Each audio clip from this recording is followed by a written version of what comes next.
Kung ang sino man sa inyo ay may reklamo laban sa iba, bakit kayo nangangahas na pumunta sa hukuman sa harap ng mga taong di matuwid at hindi sa harap ng mga banal?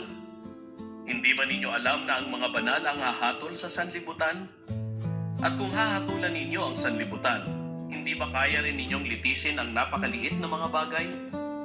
Hindi ba ninyo alam na hahatulan natin ang mga anghel? Sa halip, dinadala ng isang kapatid ang kapatid niya sa hukuman, sa harap ng mga di sumasampalataya. Ang totoo, talo na kayo kapag itinedemanda ninyo ang isa't isa. Bakit hindi na lang ninyo hayaang gawan kayo ng mali? Bakit hindi na lang kayo magpadaya? Pero ang nangyayari, kayo pa ang gumagawa ng mali at nandaraya, at sa sarili pa ninyong mga kapatid. Hindi ba ninyo alam na ang mga di matuwid ay hindi magmamana ng kaharian ng Diyos? Huwag kayong magpalinlang.